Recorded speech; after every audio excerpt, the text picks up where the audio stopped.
어버이 또 편지도 아이들이 또 이렇게 부모님께 하고 어버이 찬양도 부르니까 더 부모님을 공경해야겠다라는 마음이 와닿습니다. 한번 옆에 있는 분들하고 한 번 더 인사하겠습니다. 오래오래 건강하세요. 오래오래 건강하세요. 네, 오래오래 건강하십시오. 네, 네. 우리는 부모님의 사랑을 누구나 받았고요. 자녀가 없는 분은 있지만 부모가 없는 사람은 아무도 없다고 말합니다. 부모님의 마음이 하나님 아버지의 마음과도 같다라고 할 수 있는데요. 성경은 부모를 공경하라고 말하는데 우리 같이 한번 말씀 읽고 더 말씀 전하겠습니다. 에베소서 6장 1절에서 3절 말씀 우리 다 같이 한번 읽어보겠습니다. 자녀들아, 주 안에서 너희 부모에게 순종하라. 이것이 옳으니라. 내 아버지와 어머니를 공경하라. 이것은 약속이 있는 첫 계명이니 이로써 내가 잘되고 땅에서 장수하리라. 아멘. 그렇습니다.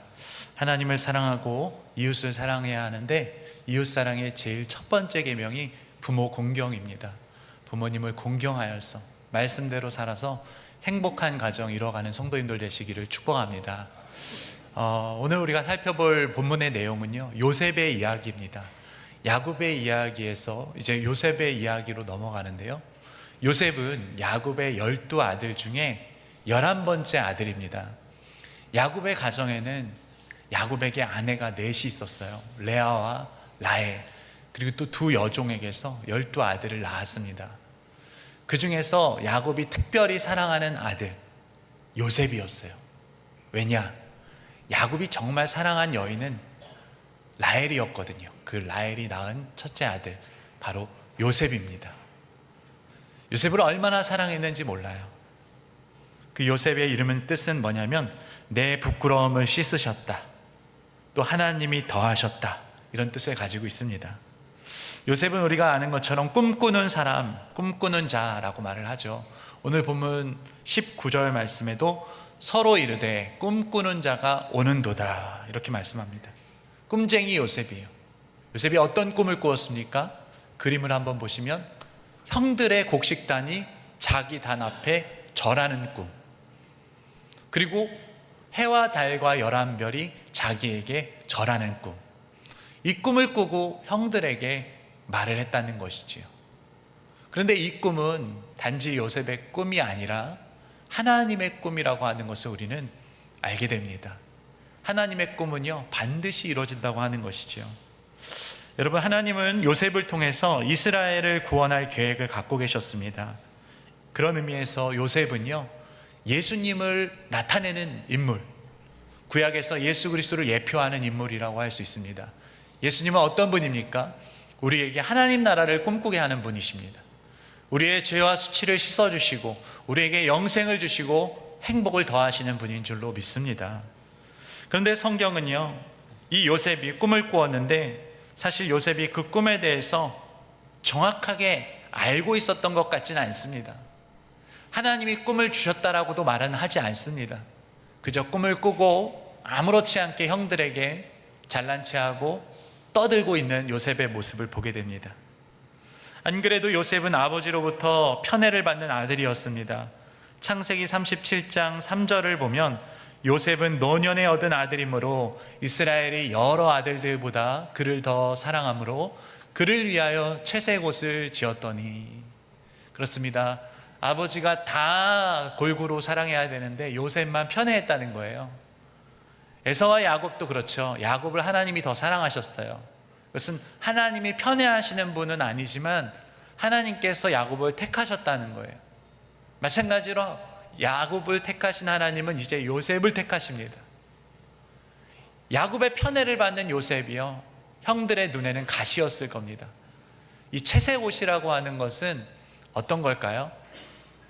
당시 목동사회에서 일을 하려면 여러분, 채색 옷을 입고는 일을 할 수가 없어요. 이렇게 길게 늘어진 옷을 입고 어떻게 양을 치고 밖에서 일을 하겠습니까? 요셉은 집안에서 아주 귀공자처럼 귀하게 자랐다는 거예요. 그리고 또 요셉은요, 형들이 미워하는데도 불구하고 형들의 잘못을 아버지께 고자질하는 아주 찌질한 동생이었다는 거예요. 그럼에도 불구하고 하나님이 요셉을 택하신 것은 하나님의 은혜라고 하는 거예요. 요셉이 잘나서가 아니라 하나님의 은혜로 요셉을 택하셔서 하나님이 요셉을 통해서 많은 영혼들을 구원하게 하신다는 그런 이야기가 바로 이 창세기 37장부터 50장 끝까지 나오는 이야기입니다. 여러분, 예배하는 오늘 성도님들도 우리 모두가 요셉과 같이 하나님이 택하신 자인 줄로 믿습니다. 우리에게 채색옷과 같은 거룩한 세마포 옷을 입혀주셨고 예수 그리스도로 옷 입게 하셨고 우리에게 하나님 나라를 꿈꾸게 하시는 줄 믿습니다. 그런데요, 이 하나님의 꿈은요, 결코 쉽게 이루어지는 꿈이 아닙니다. 어느 날 자고 일어났다가 로또 복권 맞았다, 이런 꿈이 아니에요. 이 꿈이 이루어지는 데는 대가가 있습니다. 고난이 있습니다. 어려움도 있습니다. 우리는 은혜라는 말을 참 좋아하잖아요. 은혜를 여러분 아무 대가 없이 우리는 공짜로 얻는 거라고 생각할 수 있습니다. 그러나 그런 것과는 조금 다릅니다. 예수 믿어서 어느 날 하루아침에 갑부가 되었거나 기도했더니 성공했거나 병을 나았거나, 물론 이런 은혜도 있죠. 그런 은혜 체험과 간증들도 많은 이들에게 도전을 줄 수 있습니다. 그러나 그 이면에 아주 저해한 요소들도 있는데요, 여전히 고통 가운데서 고난 가운데 인내하는 성도들은 낙심하고 절망할 수밖에 없다는 거예요. 또한 어떻습니까? 예수 믿는 것이 단지 부자 되고 병 낫는 것으로 치부되어서 신앙의 본질을 망각한다는 거예요. 우리 신앙의 본질이 무엇입니까? 예수 믿어서 나만 잘 먹고 잘 사는 것입니까? 요셉만 성공하는 것입니까? 아니죠. 요셉을 통해서 요셉의 가정, 또 이스라엘 민족이 구원을 받는 것처럼 오늘 저와 여러분이 예수님을 믿고 하나님께서 우리를 통해서, 우리 광염교회와 성도님들을 통해서 세상에 빛이 되고 소금이 되어서 하나님 나라가 회복되게 하실 줄 믿습니다.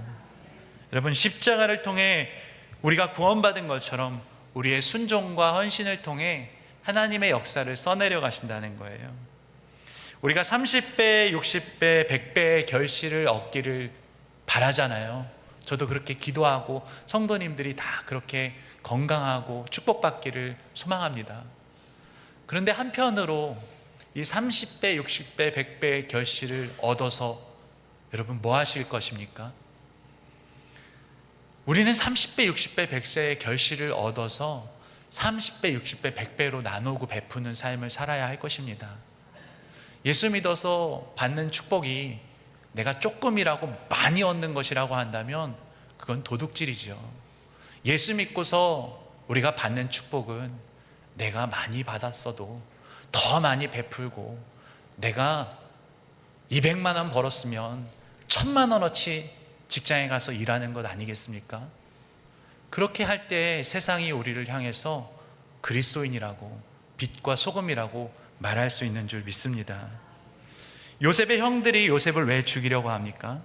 하나님의 뜻을 모르고 하나님의 꿈을 모르고 단지 요셉만 잘 될 거라고 생각했기 때문입니다. 세상도 마찬가지죠. 단지 교회만 잘 먹고 잘 살고 니들만 천국 간다고 하니까 손가락질하고 개독교라고 하는 거 아니겠습니까? 그런데 요셉의 꿈은 그런 꿈이 아니었다는 거예요. 본문 18절 말씀을 보면 요셉이 그들에게 가까이 오기 전에 그들이 요셉을 멀리서 보고 죽이기를 꾀하여. 형들이 그 하나님의 놀라운 계획을 모르니까 요셉을 죽이려고 하는 거예요. 마치 예수님을 죽이려고 했던 것처럼, 이 땅을 사랑하셔서 이 땅을 구원하기 위해 오신 예수 그리스도를 죽이려고 했던 바리새인과 유대인들처럼 요셉을 죽이려고 하는 형들의 모습이 보입니다. 시기와 분노, 하나님이 주신 마음이 아니라 죄악된 인간의 마음에 심어놓은 사탄이 충동하는 마음이죠. 우리 인간은 이 죄악된 마음에서 자유할 수가 없어요. 남이 잘 되는 꼴 못 봅니다. 사촌이 땅 사면 배 아프죠. 동생 아벨을 죽인 가인처럼 마귀는 지금도 우리의 마음을 충동하는 거예요. 우리 안에 시기심을 불러넣는 거예요. 우리에게 미워하는 마음을 불어넣는 거예요. 죄의 노예로 살아가는 거예요. 요셉은 자신이 꿈과는 정반대의 현실을 마주하게 됩니다. 여러분은 어떤 꿈을 꾸고 계십니까? 우리의 삶이 우리가 소원하고 계획하는 대로 이루어지지 않는 것을 봅니다. 그래서 꿈은 반대다라고 말을 하기도 합니다. 꿈처럼 됐으면 얼마나 좋을까요? 저는 말씀을 준비하면서 어쩌면 우리의 삶이 꿈과 같지 않나 그런 생각을 해봅니다.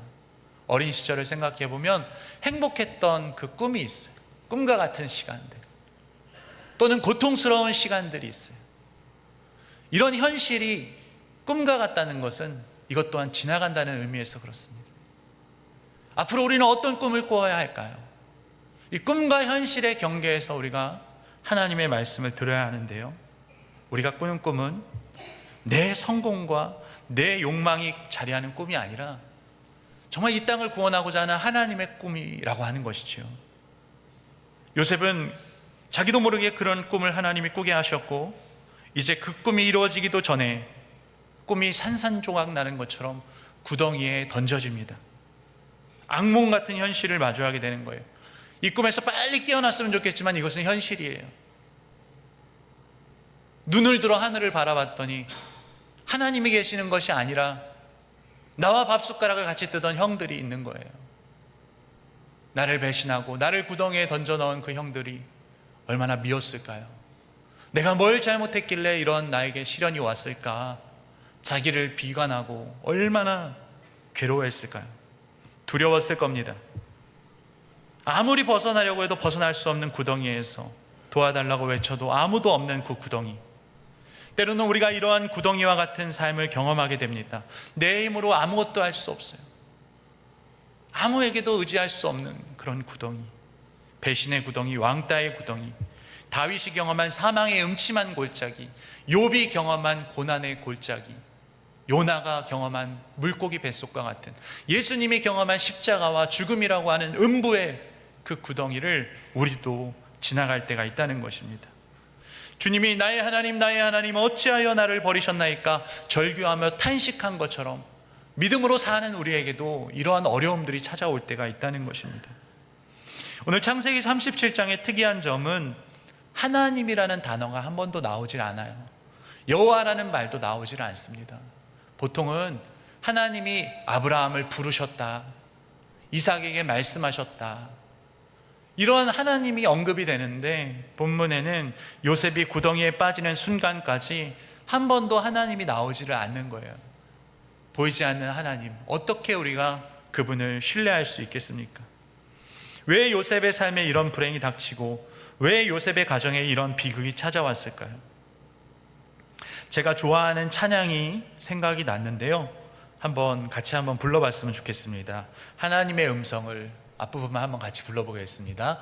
하나님의 음성을 듣고자 기도하면 귀를 기울이고 나의 기도를 들어주신다네. 깊은 웅덩이와 수렁에서 끌어주시고 나의 발을 반석 위에 세우시사 나를 튼튼히 하셨네. 아멘. 그렇습니다. 이 찬양은요, 시편 40편에 있는 노래입니다. 시편 40편 2절 말씀을 한번 보시면, 나를 기가 막힐 웅덩이와 수렁에서 끌어올리시고 내 발을 반석 위에 두사 내 걸음을 견고하게 하셨도다. 제가 굉장히 좋아하는 찬양이에요. 하나님은 보이지 않는 것 같아도 우리를 깊은 절망과 수렁에서 끌어올리시는 줄로 믿습니다. 때로는 지옥 같은 현실을 맞이할 때도 하나님은 우리의 음성을 들으시는 분이에요. 계시지 않는 것 같아도, 숨어 계신 것 같고 침묵하시는 것 같아도 반드시 하나님은 우리와 함께 하시는 줄 믿습니다. 설교를 준비하는데 발달 심리학 용어 중에 대상 영속성이라는 단어를 발견했어요. 대상 영속성은 어린 아이들이 엄마 아빠가 없어도 엄마 아빠가 그 집에 있을 거라고 하는 안정감을 갖고 있는 거예요. 그래서 엄마가 사라졌다가 까꿍 하고 나타나는 것처럼, 까꿍놀이를 하는 것처럼 아이들은 엄마 아빠가 나와 함께 있다는 어느 정도의 안정감을, 신뢰를 갖게 된다는 것입니다. 자라면서. 제가 이번 주에 아이들과 목욕탕을 갔거든요.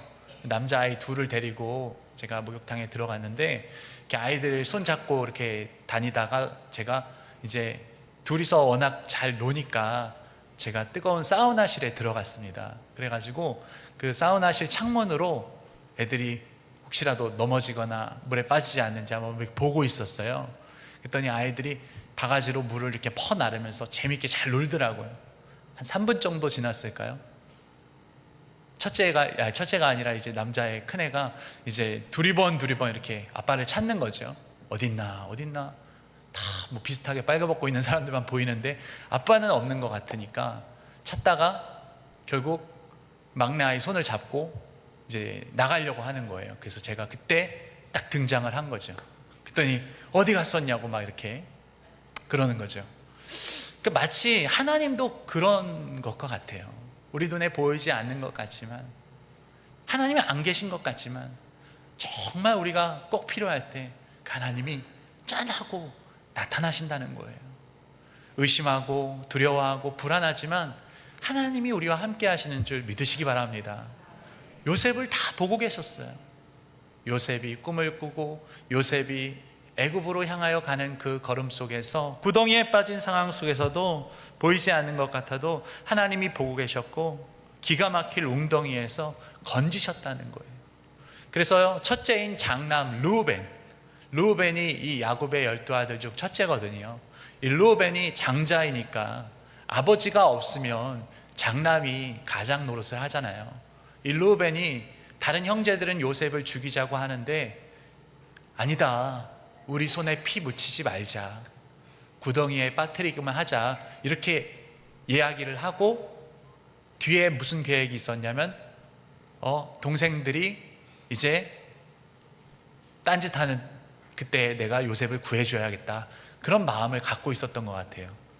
르우벤이 이 장자로서의 어떤 책임감은 있었지만 역할은 사실 바르게 적극적으로 하지 못하고 있었던 거죠. 그리고서는 이제 다음에 유다가 나서서 뭐라고 합니까? 차라리 요셉을 죽이지 말고 요셉을 팔아버리자.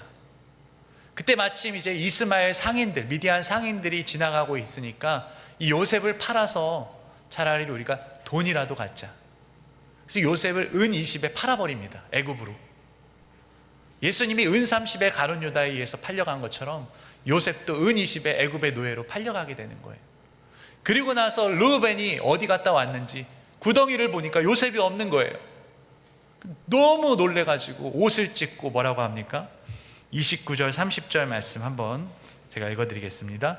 르우벤이 돌아와 구덩이에 이르러 본즉 거기 요셉이 없는지라 옷을 찢고 아우들에게로 되돌아와서 이르되 아이가 없도다. 나는 어디로 갈까? 그렇죠, 형이니까 동생을 구하고자 하는 마음이 있었던 거예요. 근데 실패한 거죠. 그리고서는 뭐라고 합니까? 나는 어디로 갈까? 저는 이 말이 참 생각하게 되더라고요. 나는 어디로 갈까? 요셉을 찾으러 가야 될까? 아니면 아버지에게 가서 사실대로 말해야 될까? 방황하고 있는 이 형의 모습입니다. 어쩌면 세상에서 목적도 없이 꿈도 없이 살아가는 우리의 인생이 아닐까 생각이 돼요. 어쩌면 신앙을 갖고 있지만 사명을 잃어버린 방황하는 성도의 모습이 아닐까 생각도 해보게 됩니다. 인생에 꿈이 없으면, 신앙에 사명이 없으면 우리는 방황하게 됩니다. 장자의 명분은 있으나 그 특권과 사명감을 잃어버리면 안 된다고 하는 거예요. 하나님이 왜 우리를 부르셨습니까? 가인처럼 동생을 죽여놓고 동생이 어딨냐 했더니 내가 동생을 돌보는 자입니까?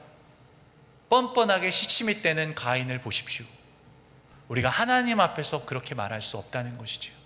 하나님이 우리에게 맡겨주신 영혼들의 핏값을 물으시겠다고까지 말씀하신 말씀도 있지요. 이 형들은 얼마나 뻔뻔한지 요셉을 구덩이에 던져놓고 음식을 먹고 있습니다. 그리고 아버지께 가서는 거짓말을 합니다. 요셉의 채색 옷에다가 염소의 피를 묻히고 아버지 보소서, 요셉의 옷입니다. 형들이 죽였다고 말하지 않죠. 이 사실을 은폐하기 위해서 나는 요셉이 어디로 간지 보지도 못했고 이 옷만 봅니다. 아버지 판단하소서. 거짓말을 하는 것도 아니고 아버지께서 알아서 판단하십시오. 거짓을 더 거짓되게, 탄로가 나도 거짓말을 하지 않은 것처럼 아주 은폐하는 것입니다. 이 요셉의 피 묻은 옷을 보고 야곱이 어떻게 반응합니까? 34절 35절 말씀, 자기 옷을 찢고 굵은 배로 허리를 묶고 오랫도록 그의 아들을 위하여 애통하니 그의 모든 자녀가 위로하되 그가 그 위로를 받지 아니하여 이르되 내가 슬퍼하며 스올로 내려가 아들에게로 가리라 하고 그의 아버지가 그를 위하여 울었더라. 요셉이 절망의 구덩이에 빠져 있는 순간 아버지는 어떤 구덩이에 빠집니까? 자식을 잃어버린 아버지의 심정을 여러분 아실까요?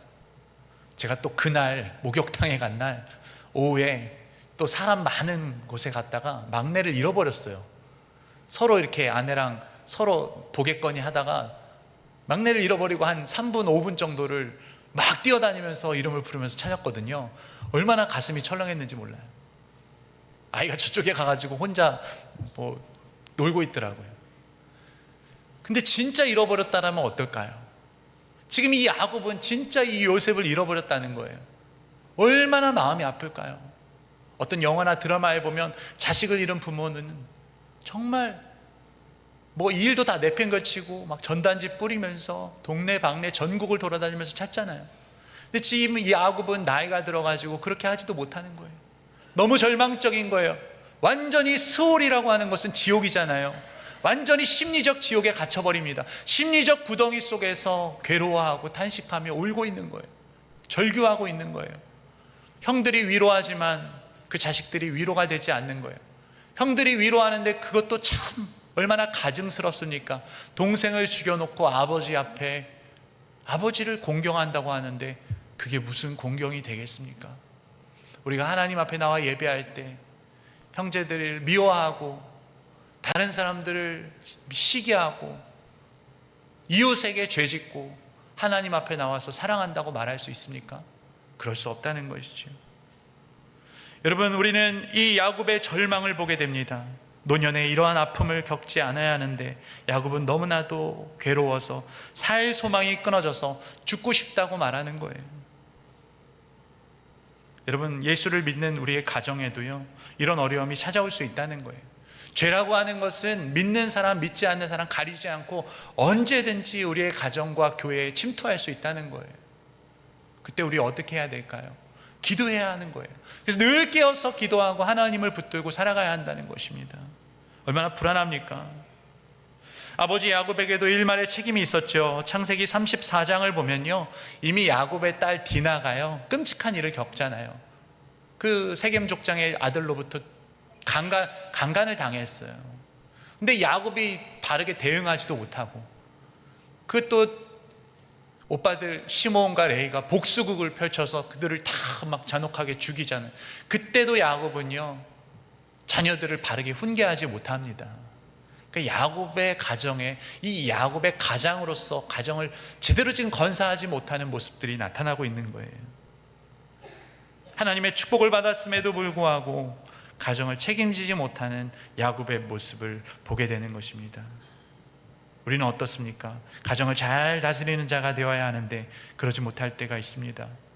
지금 자녀들이 이미 나이가 들어서 부모의 통제권을 벗어났다고 하지만 야곱은 요셉을 편애하기도 했고 가정의 질서도 무너져서 루벤은 루벤답게 장자답게 구실을 하지 못했던 거예요.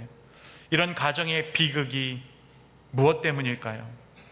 원인을 찾지만 원인을 찾기 시작하면 불행은 그치지를 않는 것이죠.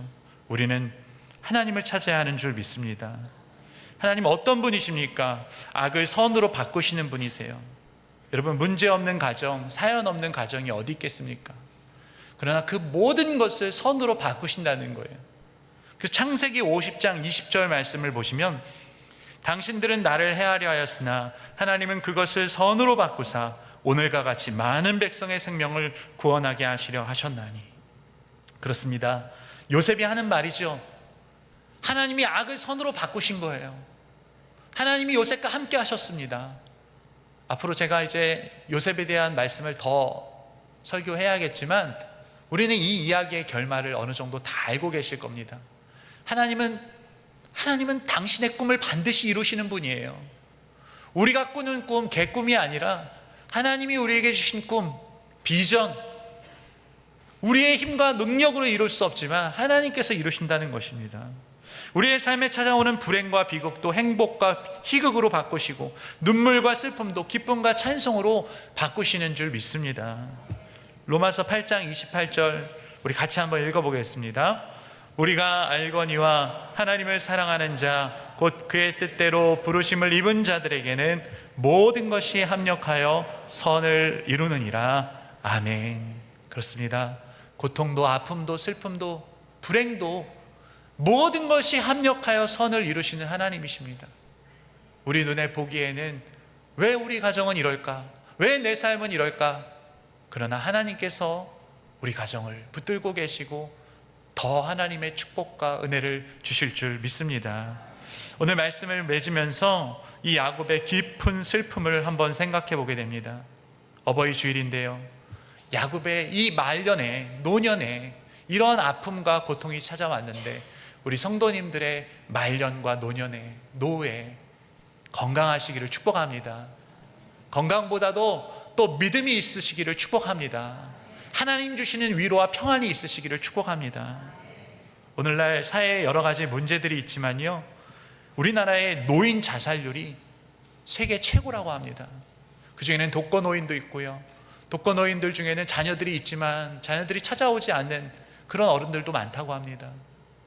여러분, 예수를 믿는다고 한다면 우리가 자녀도 의지할 수 없어요. 하나님을 의지해야 하는 줄 믿습니다. 건강보다 돈보다 하나님 나라를 소망하며 하나님께서 우리 가정을 책임져 주시고 우리 자녀들에게 꿈을 주시고 우리의 노년에도 하나님이 평안을 주셔서 건강을 주셔서 행복하게 신앙생활할 수 있기를 소망합니다. 젊은 목회자로서 나이가 들면서 마음에 헛헛해지는 성도님들을 생각해 보게 됩니다. 기력이 쇠해지는 성도님들을 생각해 보게 됩니다. 자녀의 문제로 근심하는 성도님들을 생각해 보게 됩니다.